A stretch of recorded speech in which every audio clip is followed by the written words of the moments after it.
Hi there, my name is Mallorie Rodak, and I am the English voice of Frieren in Frieren Beyond Journey's End, as well as lots of other anime characters like the Great Sage in Slime, Elena Lise in Mishoku Tensei, High Elf Archer in Goblin Slayer, and you are watching the Points of Experience podcast.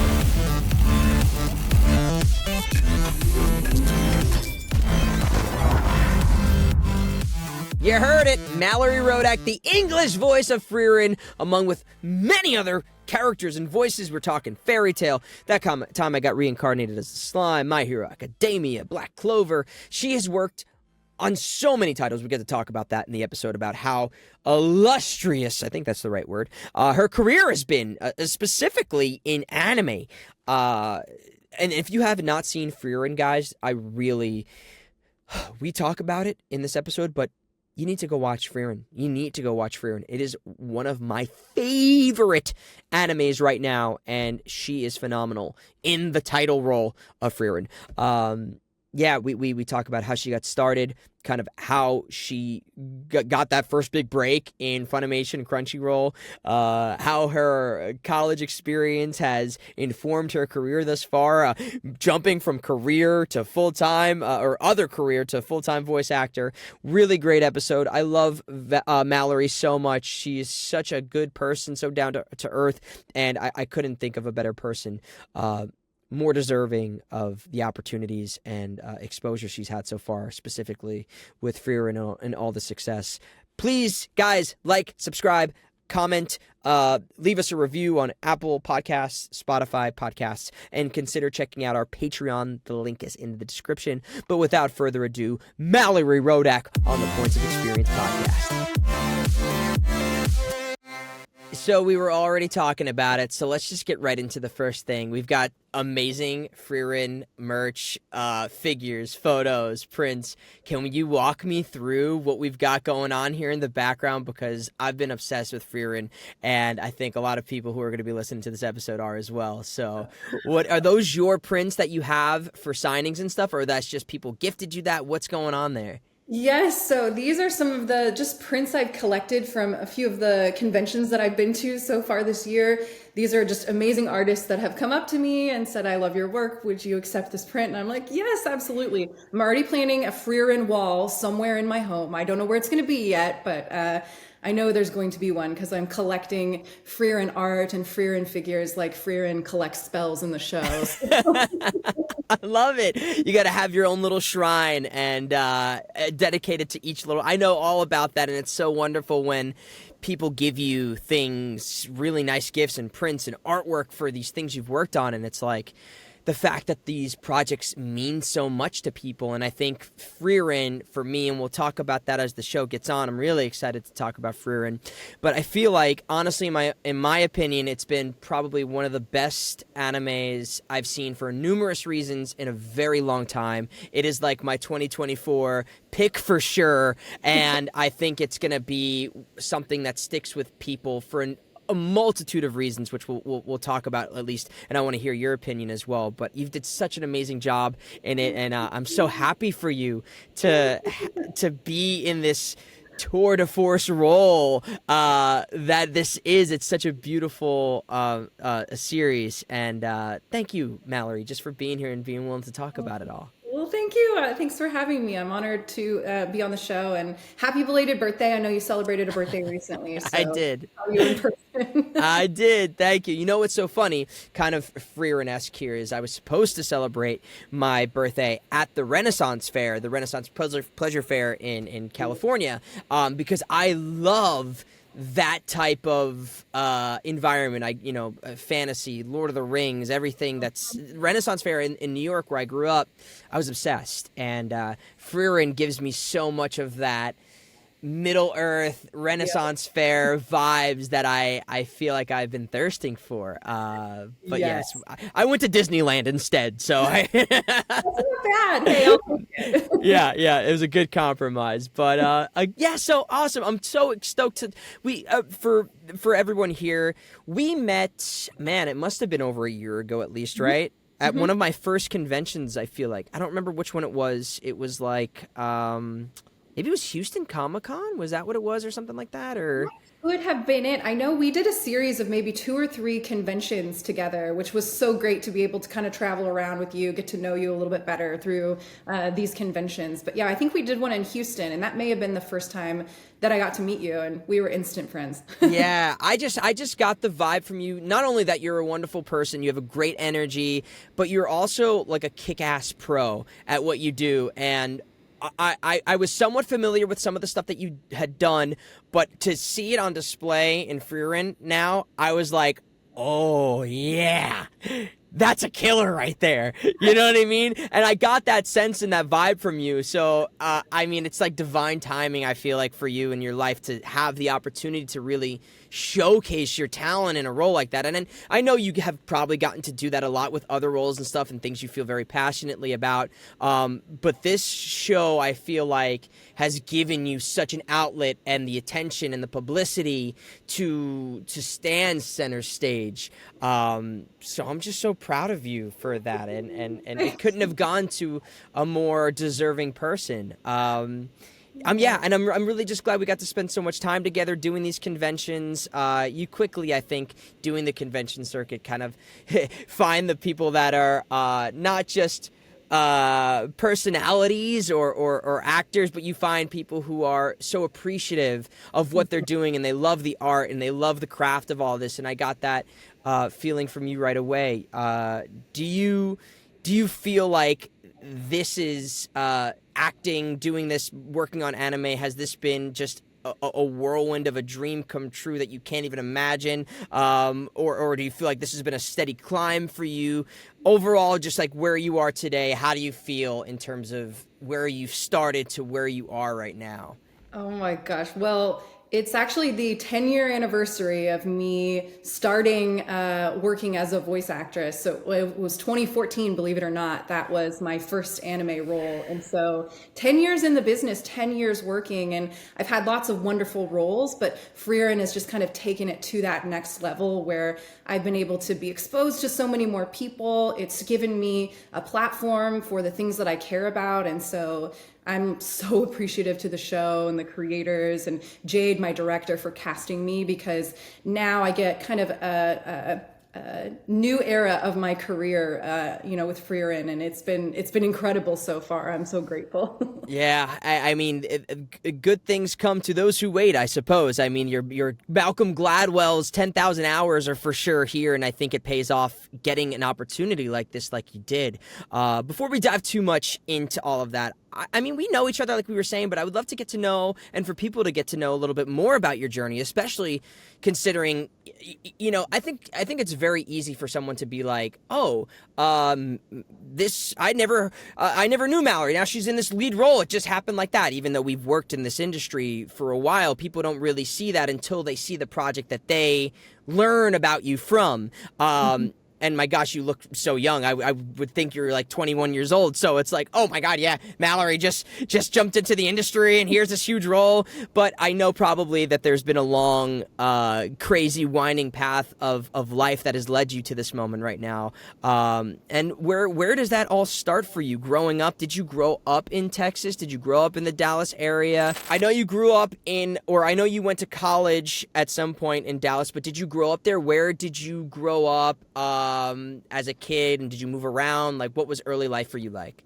Yeah, so I am a Texan through and through. I was born in Texas, but shortly after I was born, we moved to the Midwest. And so I spent a lot of my childhood in Kansas, Oklahoma. I went to school in Missouri, and then I ended up coming back to Texas for grad school. And then I just kind of have been here ever since. And, I did theater in college, in high school. I did choir before that. So I started with sort of this base of vocal performance. And then I got into Dallas, and that's when I started taking voiceover lessons and getting really serious about it. And the beginning of my career really was in commercial voiceover. So in Dallas, there's a lot of headquarters of companies like Frito-Lay, JCPenney, Dr. Pepper, Keurig, those types of brands. And so lots of opportunity to be the voice inside of a radio ad or a commercial spot, which was really cool. And then, somebody told me about this little company called Funimation, that they recorded anime in Dallas. And I thought, well, let me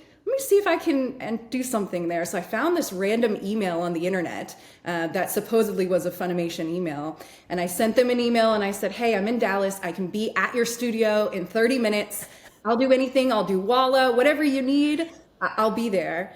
I sent off that email, and 4 years later, I'm not joking, 4 years, I got an email back that said, hey, would you like to audition at Funimation? So, man, talk about patience. I tried for a long time to be a part of the Funimation kind of community, and it took some perseverance there. But then I got my first role at Funimation, which is now Crunchyroll, and it just kind of grew from there. So Dallas, for me, has been a really great market for commercial VO and also anime. And so those are the two arms of my career so far.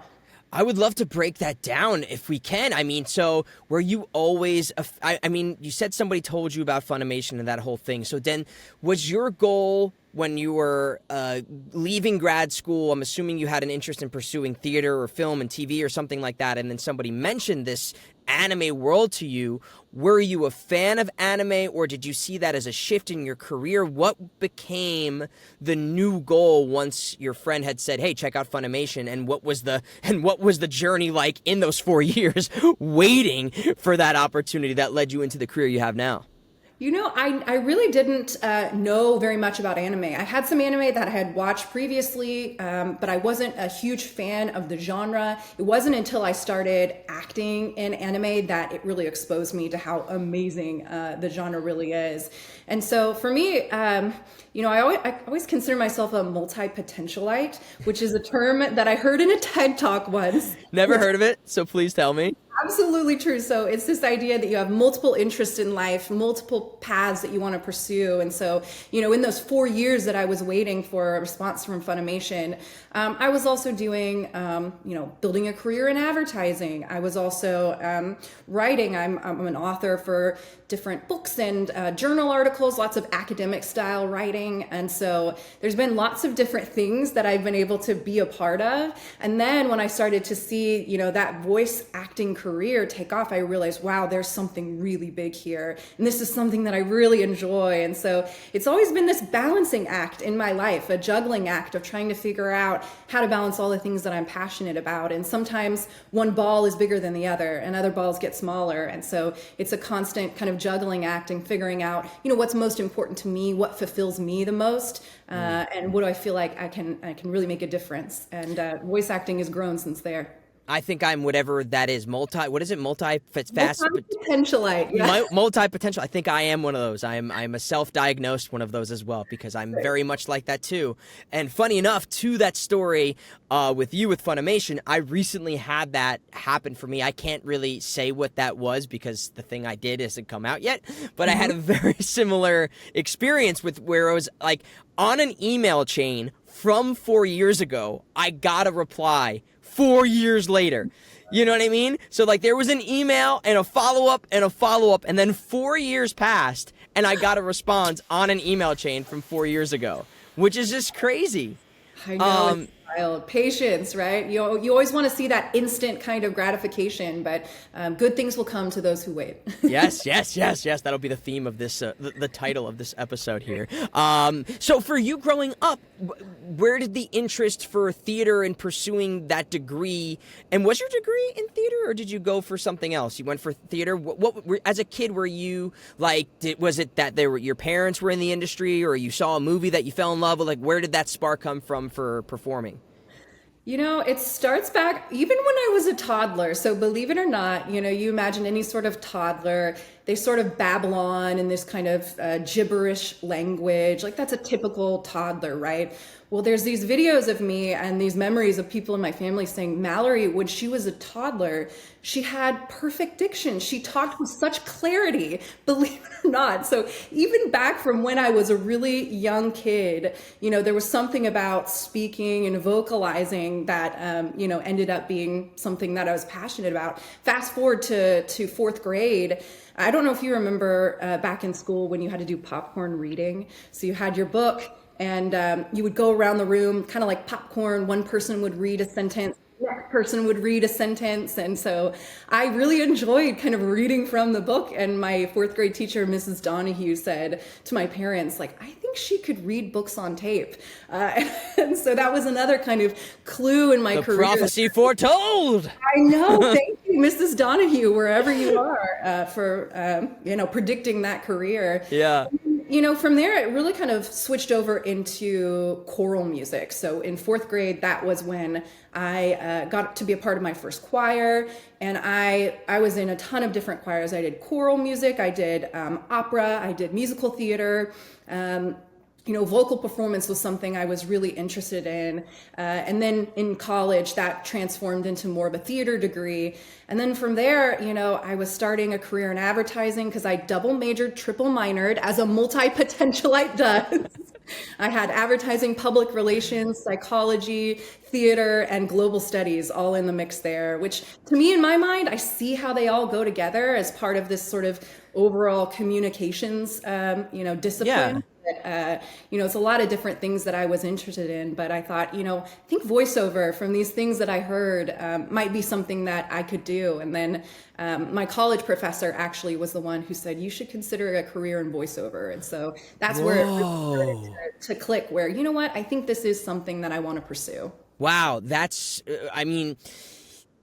especially at that time, to say like a career in voiceover, I feel like that was a voice. Today it's so much more accessible than it was. When I was going to college, I took a radio course and things like that, but there was never no one would ever have encouraged me to be like, oh yeah, pursue voiceover. I actually had a mentor, a dear friend of mine, who, because I became so interested in anime when I was in college, and I always loved anime. I remember I went to a play of his when I was in New York, and his voiceover agent came to this play, and I said, he said to his agent, I think as like a way to maybe help me, yeah, Paul here's interested in doing voiceover. And I had done like some ridiculous stuff like Turkish soap opera dubbing at the time. And so he's like, this is Paul. He goes to this university. He did this play. He's interested in voiceover. And the agent literally said to me, if you can do anything else, please do that. Like that was like, it was like, do not pursue voiceover was the sentiment I had gotten from that agent. So that was that, and that's what I felt like from people around me, that there was like something people kind of, it's like, if you're not Mel Blanc or Rob Paulson or whoever, like Grey Delisle, like it's all taken care of. Like go do something else. Like better off pursuing theater is the way I felt about it. So to get that encouragement was like, probably, unless you didn't have the same pretense that I did, probably very like liberating or encouraging and motivating to be like, oh yeah, that's a interesting pursuit right out of college. Because for me, that didn't come till way later. Did you feel that way at that time? Like I have a North Star now? I think so. Yeah. Dr. Sokol was the theater professor who had, talked to me about it. And it felt intuitively right for me because I did a lot of theater and I always felt that thing of like, what do I do with my hands? My face is awkward. I've always felt more of a mastery of my voice than I have my body and my body movements. And so I think intuitively I knew, that's something I think that I could get behind. But then I moved to Dallas and I had no idea where to start, and so I ended up talking to my cousin's friend, who is the dental hygienist of a man who has since passed away. His name was Bob Magruder. He was a very famous voiceover actor in Dallas. So it was like this chain of different people that somehow got me in connection with Bob Magruder. And he was so sweet to be able to take a meeting with me and for me to say like, what do I do? Like, how do I get into this industry? And he talked about his career. He was the voice of the show Cheaters for many, many years. Very famous voice. He has since passed away. But he was so awesome to be able to, kind of mentor me in those first stages of my career where I had no idea how to kind of break into the scene. So were you talking to like your friends and family at the time, and was like the dialogue like, I'm really interested in voiceover, I don't know where to start, and then somebody literally said, well, I know so-and-so. Is that how that happened? Or were you like actively pursuing each person in your life and being like, do you know anyone who can help me? Like, who do you know? Like, what was the strategy or even the impetus to ask this question, to land yourself the 7 degrees of separation to meet somebody who was in the industry? Because I in my life, I didn't know anybody really in this industry, and I had to do similar things where I was like knocking down weird doors until somebody knew a similar scenario. So what was it like for you? Were you just trying to do anything you could to break into the industry? I was, yeah. I think I was pretty vocal about it at that point in my career because I felt like the more people that I mentioned this to, maybe there was a chance that somebody knew somebody. And so that's actually how I got my first commercial job, was just talking to someone at school who happened to know someone who owned an advertising agency and was looking for a voiceover. So they connected me with that person. So really kind of being vocal about, I think this is what I want to do, but I don't have any connections, was that thing for me that helped, that kind of 6 degrees of Mallorie, so to speak, of trying to find someone who was a part of the industry. And I'm really grateful to Bob for taking a chance on me and taking a meeting with me. Yeah, I think a lot of people who are interested in this industry, which is obviously a lot of listeners of this podcast, they want to get involved. They don't know where to start. There's always that kind of like, I have no idea what to do. I don't know anybody. A very similar story that a lot of us have. But I think the more, like you speak into existence what the goal is, and you let the people know around you. I don't know if I've talked about this on the show before, but I took a producing class at one point in college, or maybe I crashed a producing workshop that I wasn't supposed to be at. I don't know how I got there. I wound up in this lecture for producing, and the teacher said to me, all right, in this auditorium, who here knows a celebrity? And like one person raised their hand, and then they're like, okay, now everybody in this room knows one person who knows a celebrity. And that's how you can get your movie made, potentially, or whatever it is. But I think that applies to a lot of careers in life. And the more you speak into existence to the people around you, you never know what doors might open. And even if it is, you know, like for somebody to, like if you said it to your local pizzeria, you're like, I'm really interested in voiceover. And they're like, well, you know what? We're thinking about doing a YouTube ad for our pizza place. Do you want to do the voice for it? And that could be the start for somebody. You never know. So that's great that you have that instinct or that drive, at least, and I encourage a lot of people to do that, which also makes me think, too, in college, to multi-major, multi-minor, was that from a... did that desire come from that same, like, I'm kind of really passionate, I'm multifaceted, or did it come from a fear that the career that you wanted to do wasn't going to work? What was the inspiration for taking on so many credits in college? Probably both, you know, if I'm being honest. Like, certainly I do have a lot of different things that I'm interested in, but also I knew that I wanted to be successful. Like, I've always had a big innate drive to be successful. And so having my kind of fingers in multiple pots, so to speak, helps ensure that maybe one of those careers would be successful. Now, there's a huge downside to that, which was burnout. You know, I experienced a ton of burnout trying to do so many different things at so many different times. Definitely during the pandemic was when I felt it most. And sometimes, you know, when a door closes, it drives you to, you know, open another door even more forcefully. For instance, so I was, you know, during this time trying to break into the voiceover industry, I actually got laid off from one of my advertising jobs, and it was devastating for me. This is the first time I've ever been laid off. You know, I was super bummed about it, but it was that door closing that ended up causing me to get my demo in order, reach out to agents, you know, get an agent, start booking gigs. You know, it was that sort of drove me to go and do more in the career. So in one way, when a door closes, you can help open that other door in many ways. I had a similar thing with my partner, Allie. She was working kind of a survival job, and she was doing things professionally, but there was kind of that empty void of like, I'm not able to fully commit one way or the other because this other thing in my life is so demanding. And I remember once I heard somebody say, people are constantly waiting for that opportunity to strike. You know, they're waiting for somebody to find them on the street and be like, here, I'm going to solve all your problems, the lightning to just happen out of nowhere.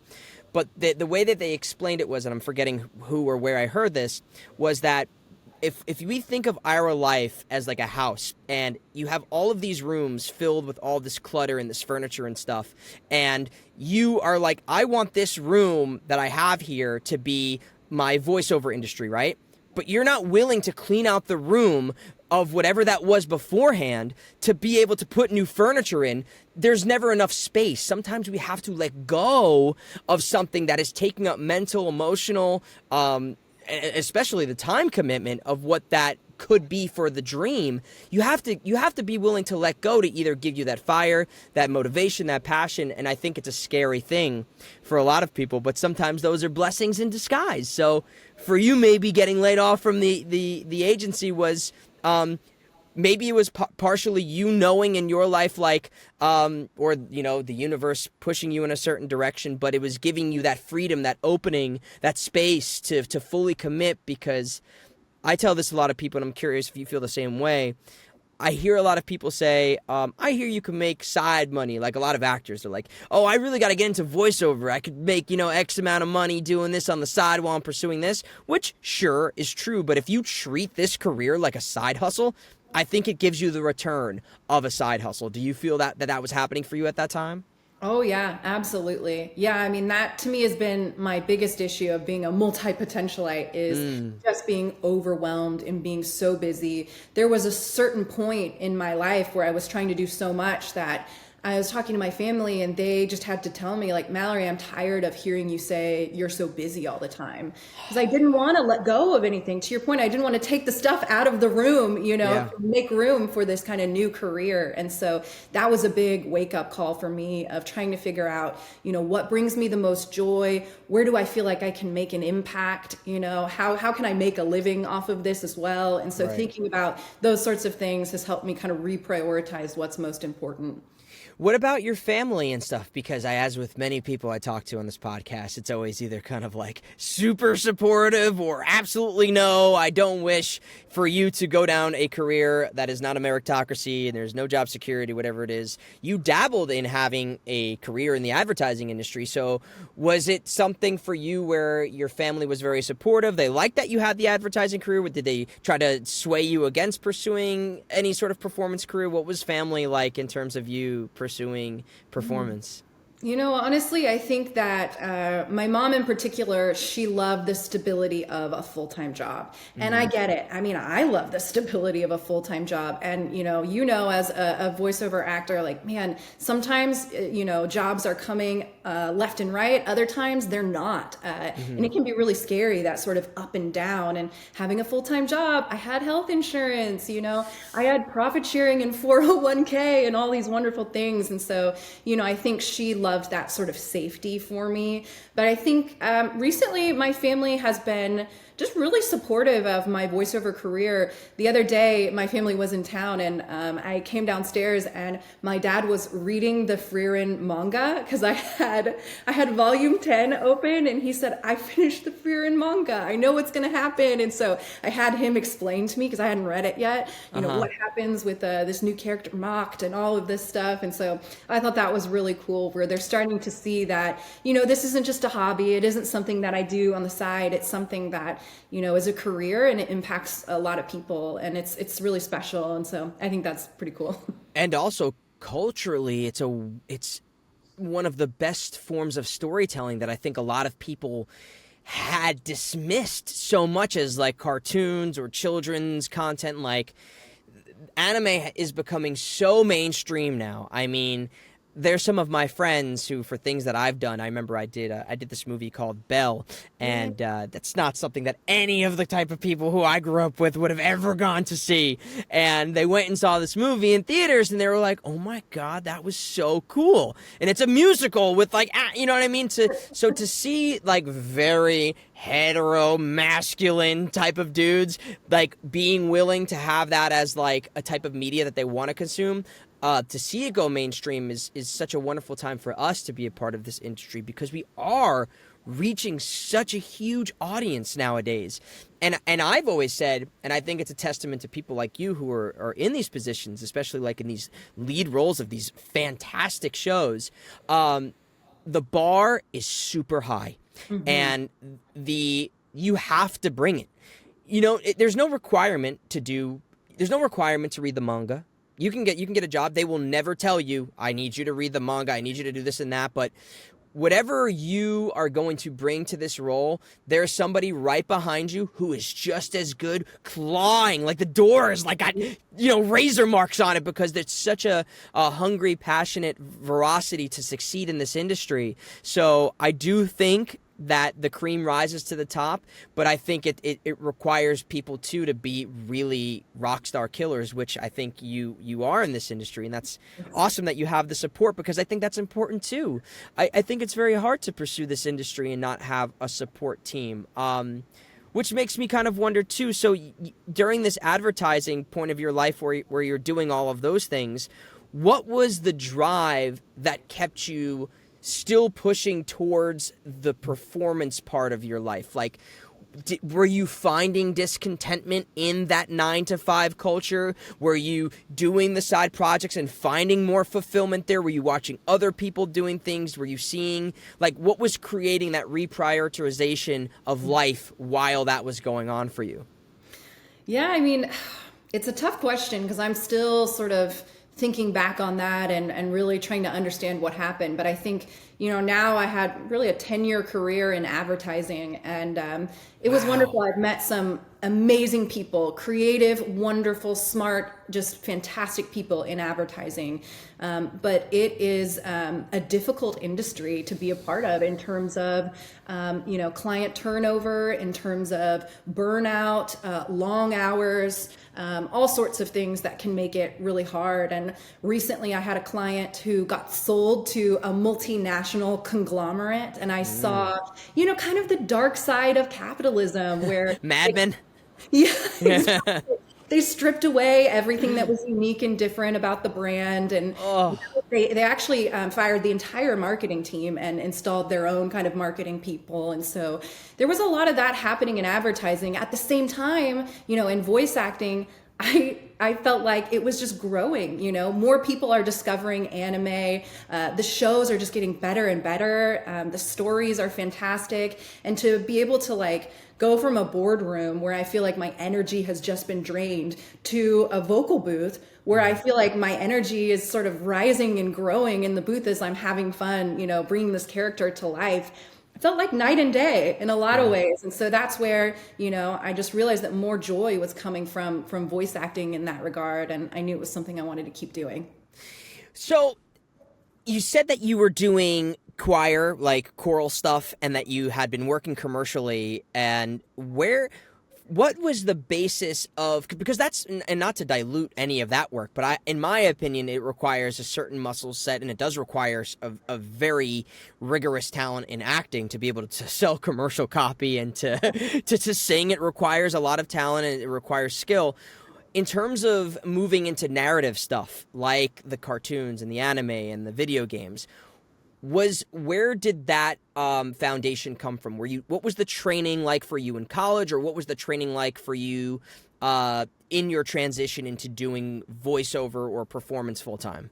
I think probably the foundation of that was in college. I did do a lot of musical theater in high school, but then when I went to college, I went to this small liberal arts school in Missouri called Drury University. And they had the most amazing thing working for them, which was they had just hired Robert Westenberg, who is a Tony-nominated Broadway actor. He originated Into the Woods. He was the wolf in Into the Woods. He's just fantastic, amazing actor. And him and his wife, Kim Crosby, she was from Springfield, Missouri, which is where the college was. So they went back to raise their kids there. And then all of a sudden, Drury had, this Broadway actor heading up their theater department. And so I credit a lot of my training to Mr. Westenberg. So for 4 years, I trained under him and did a ton of different shows, from Shakespeare, to musical theater, to straight plays. And that's where that narrative kind of foundation came from. And I'm so, so grateful for that time, because I feel like I learned so much from him. Wow. I mean, to have somebody who's been working a professional, it's, I think that's one of the most important things to look for people considering university as a way to do professional training for theater or film, for acting in general. Did you have a favorite either play or lesson you learned about acting? Or I think about my college experience. I went to a school called Monmouth University, and I had my own set of moments there. The first play I ever got to do, or first musical I ever did, my teacher made me play like a cross dresser, basically, to break me out of my shell instantly. Be like, okay, I know you think you're like Mr. Cool skateboarder dude.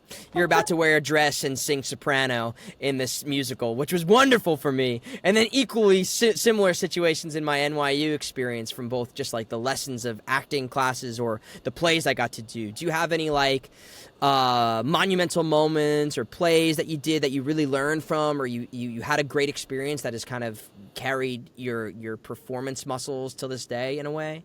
Yeah, we did some great shows. I mean, playing Olivia in Twelfth Night was really so cool for me. Like, that was so cool to be able to do Shakespeare. I love performing Shakespeare. I mean, to me, it's almost like singing. It's just so lyrical in that sense. We also did Sweet Charity, and that was a really great kind of Fosse-esque musical that I got to be a part of. But I think one of my greatest learning moments was we did this show called Working. It's a musical. And I had a solo, and I went out on that stage. I felt totally prepared, and I forgot the lyrics. Oh, no. I completely forgot the lyrics. And so it was that panic moment, for the first time in my career of like, I can't believe this is happening. What do I do? So I just started sort of humming along to the tune until I remembered. I don't know if anyone really even noticed, but I mean, that was a real kind of learning moment for me of like, wow, when you're on stage, when you're live and a moment like that happens, it can be quite scary. So maybe that's why I'm a voiceover actor now, is you don't have as many live moments where you can forget the lyrics or the right. Terrifying. My experience of that was I played in like rock bands when I was in high school and stuff, and even in college. I remember I was in like a very hardcore screamo band, and we had just wrote a song like the night before, and we were playing a show the next day. My band was like, let's play this song, and I forgot all of the lyrics to the song we had just wrote the day before. And so like I was just bullshitting, making stuff up, just like making noises and hoping that the crappy audio of this bar that we were playing at was like gonna drown out how bad the song was sounding, which was not too far from the genre of music, so it probably people were like, oh yeah, that sounds about right, but terrifying nonetheless. So I mean, having a great college experience sounds like it was really influential for you. Then what was life like after you had left the college, you'd moved to Dallas? What was the time like up until that first opportunity that you had, whether it be at Funimation, Crunchyroll, or wherever you kind of got into the anime, video game, animation industry? You were just pursuing the commercial work, and then that opportunity came? Yeah, I sort of, after I graduated, I had done all of this singing. And once I graduated college, I never sang professionally again, which it's kind of bizarre to look back and think on that, because what I've realized through the years is how much singing brings me joy, especially singing as part of a choir. It's a transcendental experience. It's almost like meditation in some way, and so that is like an aspect that I really do want to get back into, is finding a way to be singing again. But I think I took a lot of those vocal foundations and I used them in my career in voiceover, without a doubt. Everything I learned about breath control and my voice, and where the weaknesses are, where the strengths are, that definitely applies to voiceover and what I do today. But after I graduated, I kind of switched gears. I started working in advertising. I was going to grad school, actually, and I was really focused on grad school. But that's when I started kind of mentioning to people, hey, I want to do voiceover. I want to do voiceover. And what I'll say about that is, once you start to establish yourself as someone who does voiceover, the connections that you've made, the connections from grad school, the connections from advertising, I would say a lot of the gigs that I book are from people who know me, people who have worked with me in the past. And so that's where networking and kind of letting your intentions be known, sharing your work, that sort of a thing can be really, really helpful in booking the gigs. Right, for sure. I mean, it's so important to establish yourself as what you believe you are. I think a lot of people credit them, or they take on the identity of aspiring, or I want to get into it too. And I even think putting that foot down and saying, I'm a voiceover actor. I would love to be a part of your projects. Like making that mental transition from amateur, hobbyist to, no, I do this professionally. I would love to solve a solution for you, whether that's being Walla, whether that's, auditioning for the main character, the side, whatever it is. I find that extremely empowering for a lot of people, and I think it could become that light switch for people to make these subtle subconscious choices in their life, putting themselves in places that they would be maybe fearful of had they not established themselves that way. So that's a wonderful thing, I think, that you took on there. And then what was the doors to Funimation open 4 years later at that point.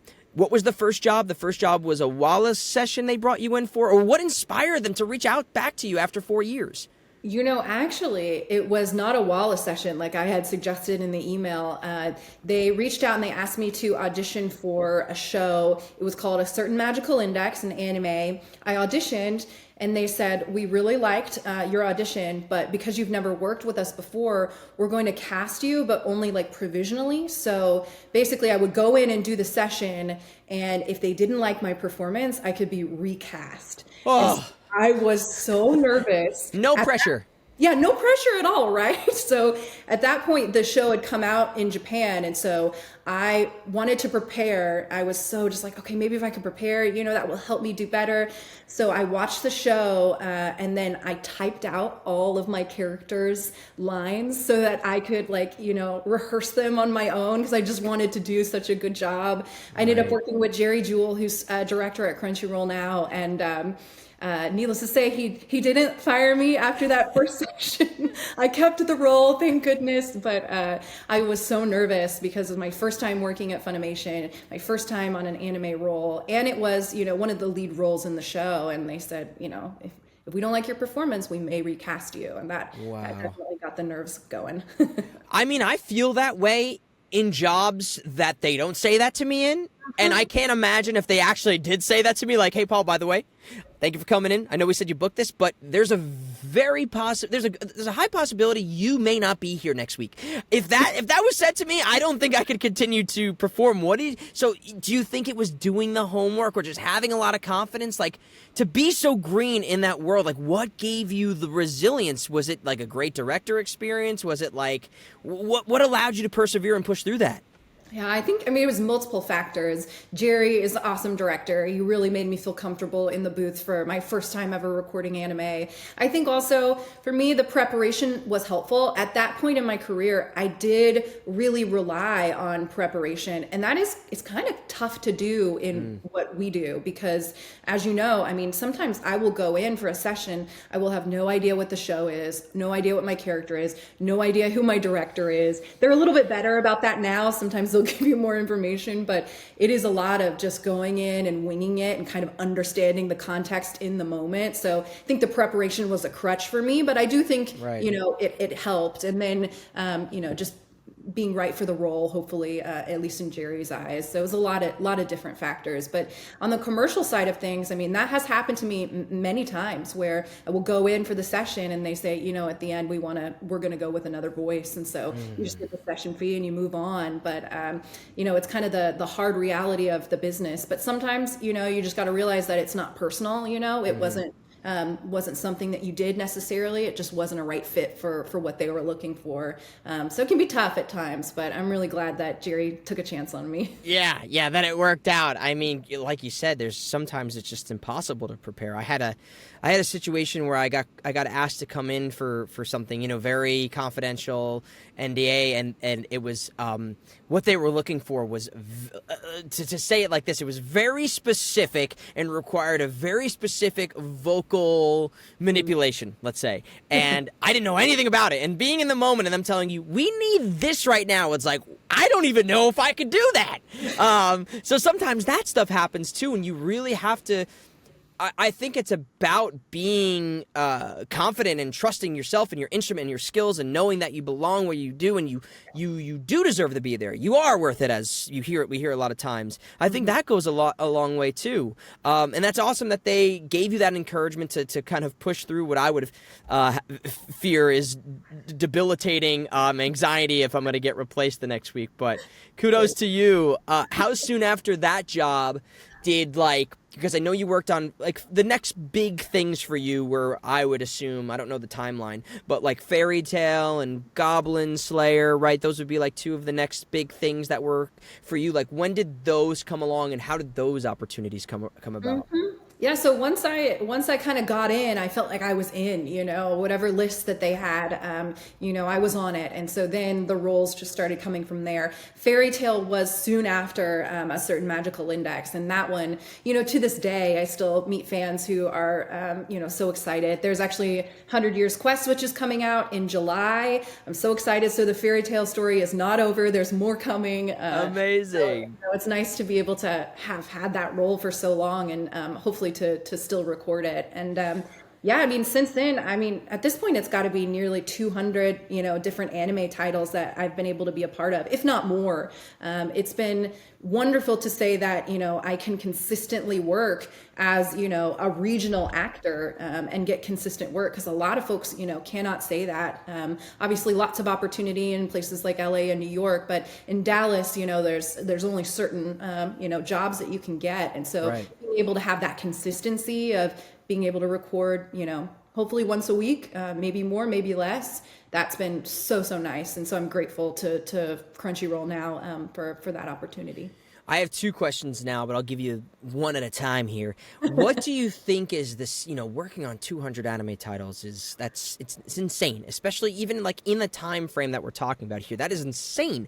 That's amazing. I can't even believe that is the number. What do you credit, or can you maybe describe a little bit of the process of like, do you think that there is a necessity for you? Do you have it of yourself where you approach every character as an individual thing? Are you constantly looking to expand your vocal variety? Do you feel a pressure to not play the same type of character at every time? Do you feel a pressure to try to flex your muscles at different times? Or do you think that directors are looking at you and they say that we know Mallory's right for this, or are you trying to show them I can do this as well? Can you kind of just overarching question here is, working on that many titles, what is kind of the thought process or the preparation for being right for so many roles of so many characters that may or may not be similar or different?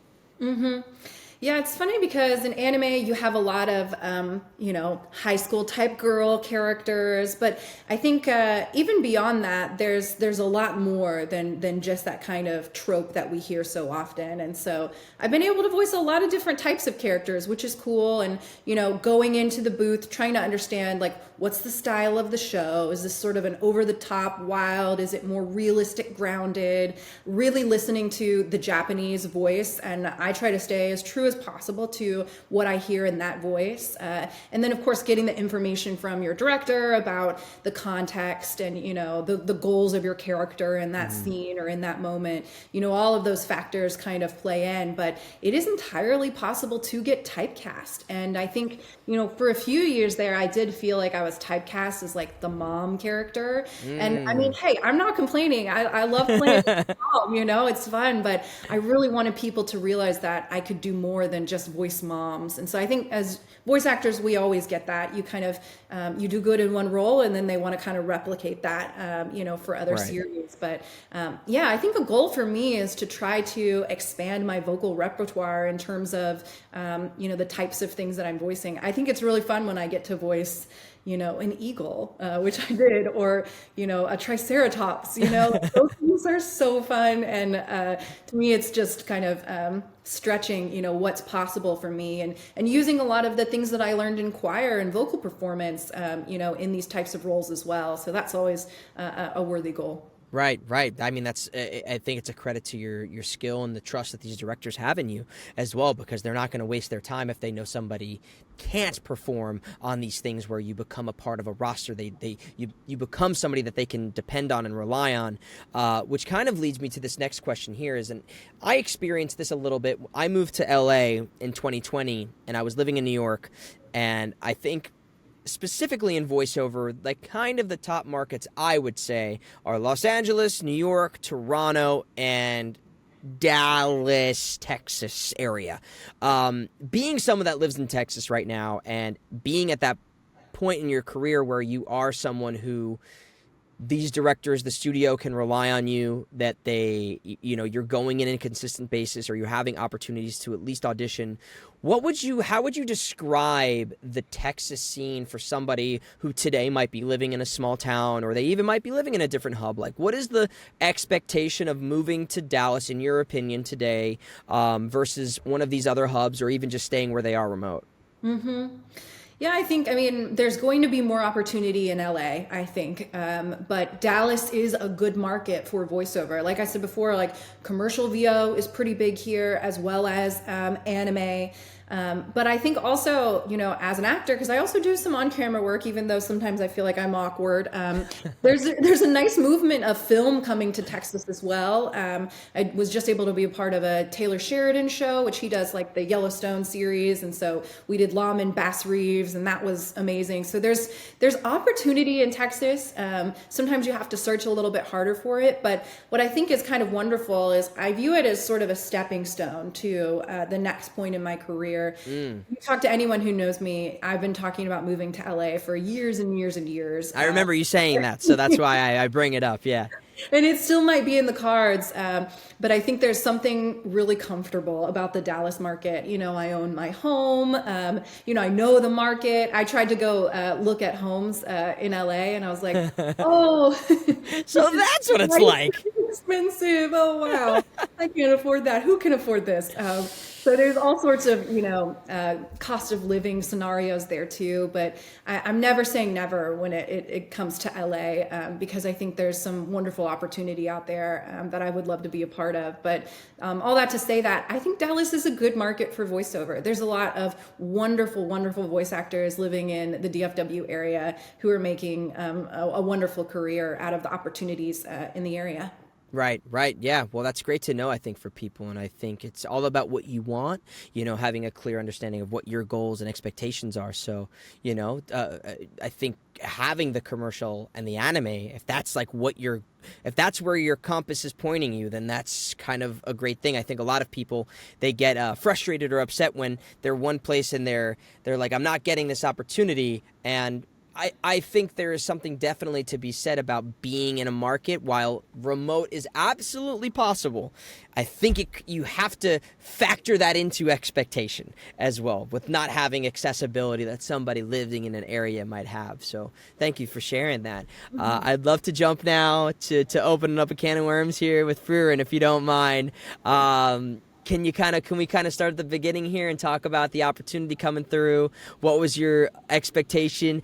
Did you know what it was? Did you want it real bad? Did you have a game plan? Did you stand on the soapbox and beg for it? What was the whole kind of getting the role scenario?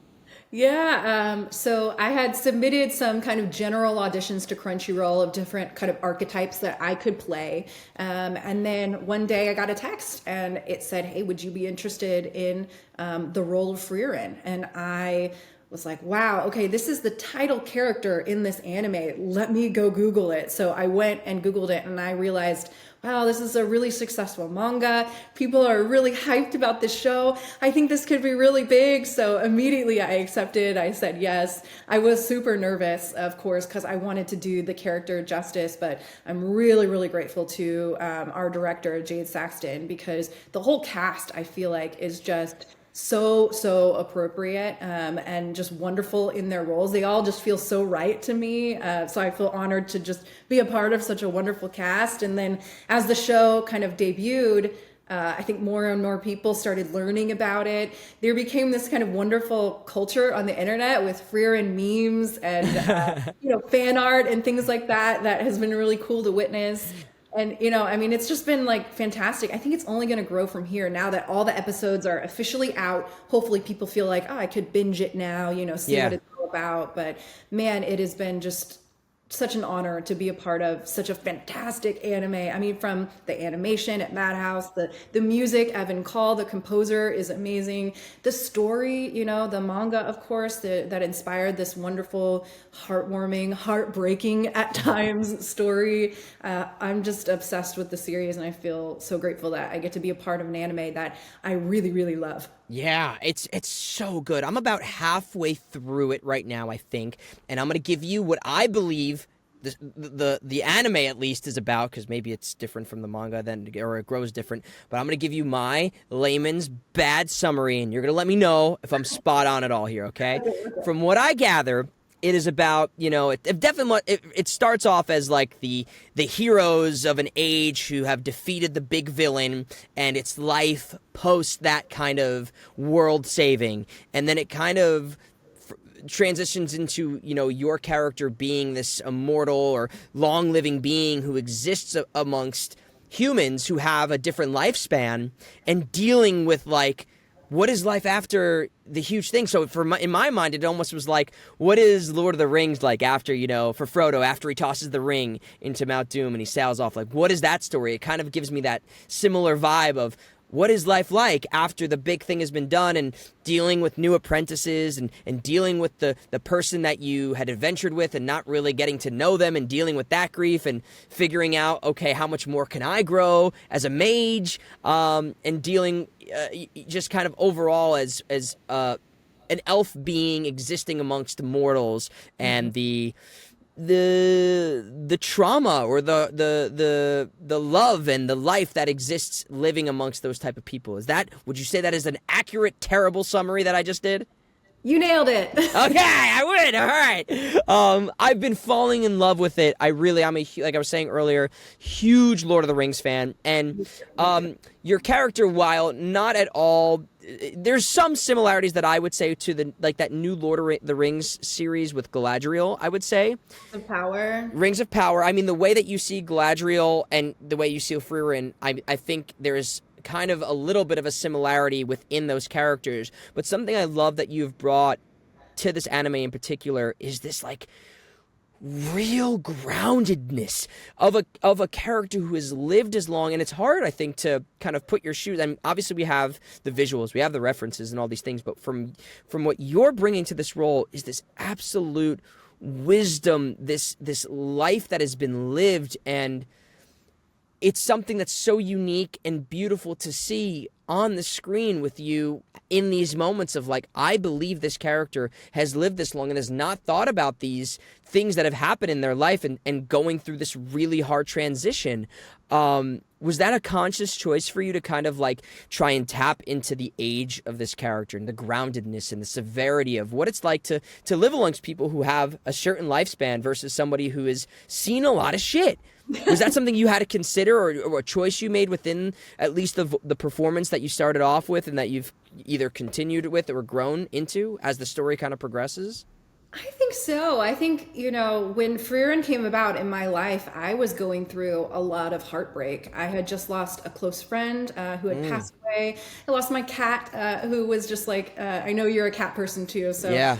So hard when we lose, that beloved pet that I had for, nearly 13 years. And so going through a lot of heartbreak and seeing Frieren as she goes through these different phases in her life, these people or beings that have impacted her, and kind of realizing that after the fact, it really resonated with me personally, And so I think a lot of my personal experiences that I was feeling and thinking at that time were coming through in my performance as well. On top of that, Frieren, she's a sleepy girl. I'm also a sleepy girl. So, like, there were all these things happening where I'm like, oh, I just love this character so much. I identify with her so much, which I think is what's so wonderful about Frieren. Is I talk to so many fans who feel the same way, where they're like, I love her. She's so relatable in so many different ways. And I think that just makes her just a fantastic female lead. And to be a female lead in a lot of anime that are dominated by male leads is an honor as well. Yes, and not being in the cloth of the female leads in typical animes, where they're not where their power is derived from their skill, and their personality is not dependent upon being sexualized, let's say, for instance. You know what I mean? Not to dilute those animes that have those things, but that is a trope that is very much played out in a lot of animes, especially in the Japanese culture. Not to say that they're bad, but I love that you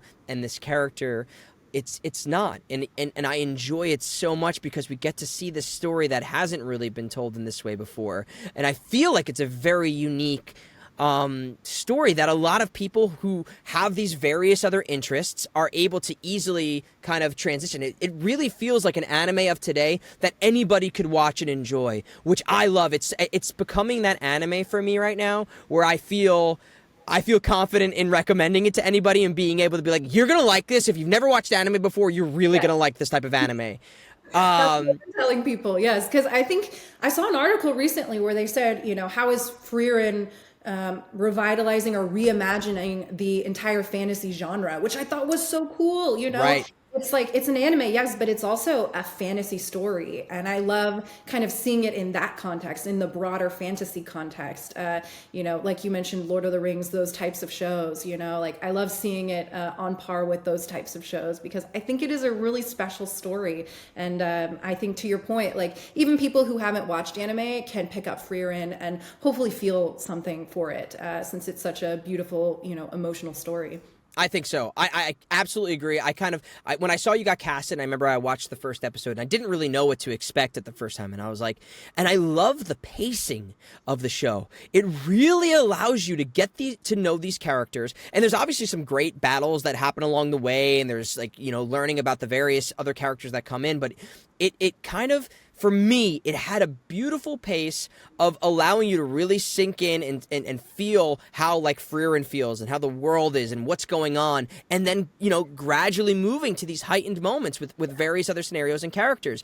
And I feel like a lot of times in these types of animes, they go in head first and it's like, we only have 12 episodes, so we got to cut that first 8 mangas into one whole episode is going to, you jump from the character emerging to a huge big battle right away. I feel like in today's anime, in my experience, maybe this isn't for how other people feel, but like they really have to cut corners to get the story across. And I feel like, how many episodes are there of Frieren right now? 28. That's like, for me to see an anime that gets that type of, we see a lot of 12 episodes, of things that happen, or at the extreme 24, to have the freedom to express the story in the same pace that someone might get from the manga is what I felt like. I felt like I was reading a manga, and making choices where they had to. I don't really know the manga that specifically, but I'm sure they had to make some choices to, not include this or to speed this up. It felt really well paced. Did you guys feel that when you guys were recording it? Definitely. And I think those moments of contemplation and, that sort of thing, it makes those heightened moments of battle even more heightened because you see kind of the difference between these beautiful languid moments of traveling around, what feels like Middle Earth, Yes. Lord of the Rings style, and all of a sudden a battle where your jaw is on the floor, like, I can't believe that just happened.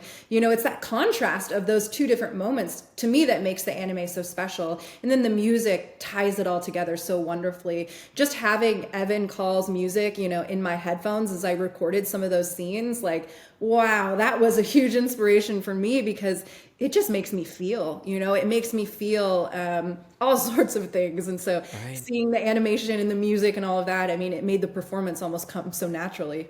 What a gift. What a gift to have that aid. I mean, we see in cinema and in a lot of other anime how music can really change the tone of the what's happening on the screen. I mean, I've seen, YouTube videos where they're like, watch this scene, but with this music on it, it's a very different moment. So I feel like the music definitely probably aids in that performance. I've had it in my own career with the jobs I've gotten to working on, and I can't imagine it must help infinitely to put yourself in a fantasy world when you're hearing those types of tones that are indicative of a fantasy like time. It's got to be such a gift.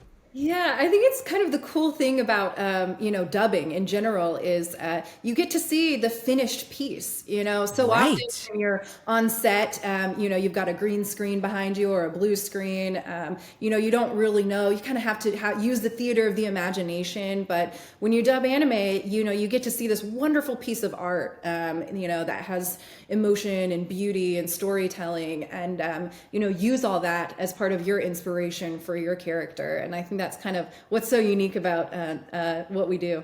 Yeah, it's a really cool part of the process and very different for the people who do the original recordings. And I think it's it's a unique skill set that's required to do what we do, and it's also an advantage that we have at certain points, if you think about it that way.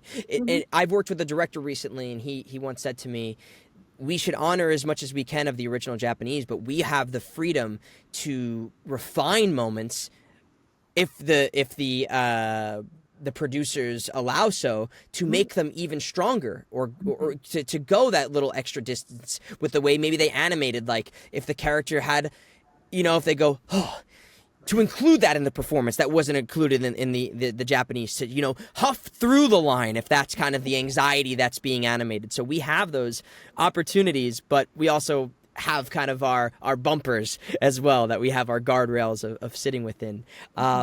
I wanted to ask too, if there was, when you guys were recording, did you know how popular this series was going to be? Did you get that expectation already? Or did you, after the first kind of however many episodes released at I think it was simuldub, right? You guys four at the front?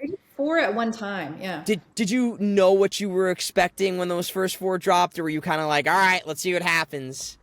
I don't think I knew quite yet, because I remember being on my TV looking up YouTube videos of people who were talking about the manga, who were talking about, how they thought the series was going to be great. But I don't know if anyone anticipated just how wonderful it was going to be. And so then to see the popularity just kind of grow and grow and grow, it was like watching it in real time. Oh my gosh, this is so cool. And now I'm just trying to tell everyone, like, oh, you got to watch Frieren. It's so great. So to see just the popularity rise was really cool to watch in real time, and yeah, really grateful.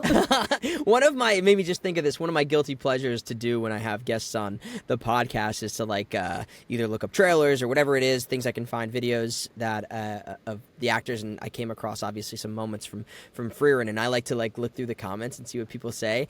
And I don't know if you do this, but I looked through some video, I don't know what it was, and I remember there was a whole universally through everything I've read, people hardcore love your dub of Frieren. And there's I'm not going to go into some of the things that people are saying. That's for people to look up, some of the things that, I'm sure maybe or don't know. But something I thought that was really flattering, that if you don't know, I thought you should know, is that there are people who, and I think it's similar for a lot of English speakers, they try to learn Japanese through watching, they try to learn Japanese through watching Japanese anime. But a lot of people in Japan I saw or heard or was reading, a lot of people in Japan love the English dub so much, they're preferring to watch the English dub that you're doing, and obviously it's a way for them to learn English as well. But I'm hearing that because your take on the character is so beloved, it's so good and authentic and real and grounded. And there was, what it was? It was something about the spells and the way that you pronounce and the energy of the spells that you do. It was they're holy shit, the way it makes you feel like a mage is actually casting the spell in whatever way that you're doing it. I don't know if you knew that, but I felt like it was appropriate to share. Oh my gosh, I love that. I love that. I recently came across actually some Spanish-speaking fans who had the same thing to say. They were like, we love the Spanish dub, but I'm watching it in English. I just love your performance. I was like, wow, that is so cool to see, it transcending different languages coming to the English dub. So it's really meaningful and great. Thank you for sharing. Yeah, it's a... Not that it's a rare thing, but I think it is only a testament to how good of a job you guys are doing in the dub. And I already know you. I can tell you're putting a lot of love and care into this role, and it's more than likely across the board for everybody that's involved. What is it about this show you think? We talked a lot about it, but what do you think it is about this show, about the team, whatever it might be, that is separating, that is putting it above, or putting it on that echelon of one of the greatest, by far for 2024, but it really feels like it's going to be one of those ones that rides into a top pick for a lot of people for years to come. What do you think it is about the show, if you had to pinpoint it to something, what do you think it is about that's resonating with people who are watching it?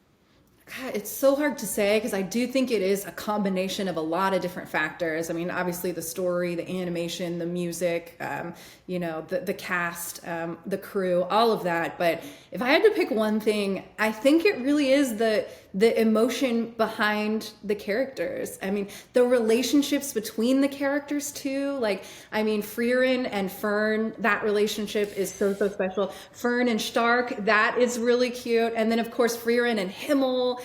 The parties, there's such a emotional connections that fans have to the characters that I think is what makes it really special, because you see these characters going through in real time things that you might be thinking about, different friend groups or phases of your life or things that you might be facing. And so the emotion that they feel that comes through in those performances, I think that ultimately, when I talk to fans, it's that sort of emotion that makes the show so meaningful and special. I just saw recently that Frieren, hopefully it still is, outpacing Full Metal Alchemist as the #1 anime on my anime list. I was like, I can't believe it, but I love it. I love to see it because I really do believe it is a very special anime, and I'm just crossing my fingers we get a second season and plus more.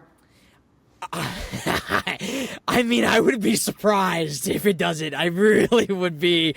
I'd be so surprised. I mean, the fact that about the Full Metal Alchemist thing, it feels like when I was watching Brotherhood, the way that I felt about wanting to watch the next episode each time, and it feels like it's getting the love and attention of like those early 90s, 2000s animes did, which is that, I mean, attests to the pace, the love and care, the animation, the music. It really feels like an anime that's not of this time in a weird way. I mean that as a compliment. Like, I feel like they decided to put the love and care and take the risk and the budget in expanding this the way that they have. I can't wait to see what's next for it. I can't wait to watch the new episodes. It's, I barely have time to watch anything, and it's a thing I want to watch when I'm there, which leads me to ask you, and you can tell me whatever it is there a favorite scene that you recorded, and is there a favorite scene that you watched? So two separate things. What was your favorite one that you recorded, and what was the favorite scene that you watched?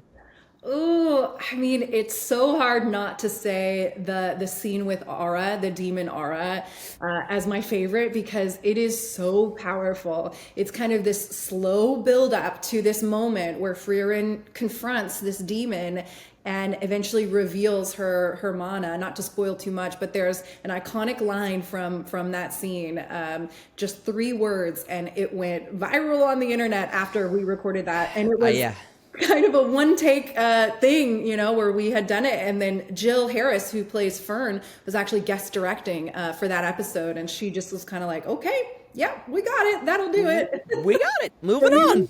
Yeah. So that was really, really special for me to record it and kind of see the reaction of folks. And then maybe my favorite to watch was the ancient seduction technique. I don't know if you remember this part. Yes. Where Frieren and Zine are a part of it. I hadn't heard Christopher Waycamp's performance in context of mine, and so watching the scene of the two together, his reaction to Frieren's, seduction technique was just so great. Right? That I was like, oh, that is so funny. There's a lot of comments about that on the internet, but it's beautiful and it's wonderful, and that's great casting, that's great directing, and that's great acting, from across the board. To have that contrast, that also makes it so much fun. It's such a great culmination of a lot of things, and I think it's so right now, where there's been a little bit of a void of these type of fantasy genre type of content. Game of Thrones existed to great success. Obviously the Rings of Power was out, but there's nothing really like this within this genre. Do you have anything else that you're either watching or you're inspired by right now outside of what you're doing? Like, what is your favorite either genre of storytelling or a show that you're watching right now that really kind of makes you feel the same way I think a lot of people feel about Frieren?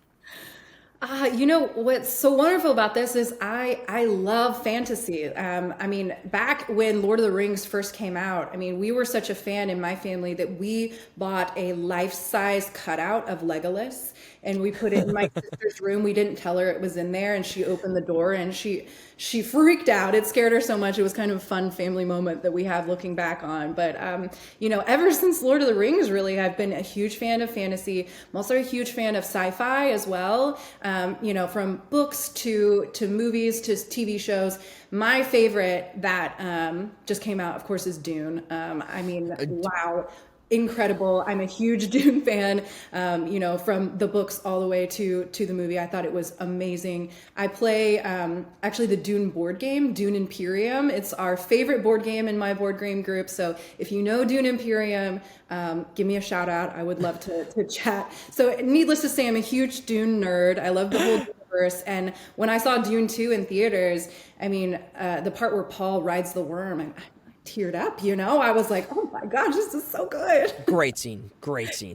Oh man, are you excited for part 3 that I think they just confirmed is gonna happen? I think it's gonna happen, and I cannot wait. It's between Frieren season 2 and Dune part 3. I mean, there's so much to look forward to. I know.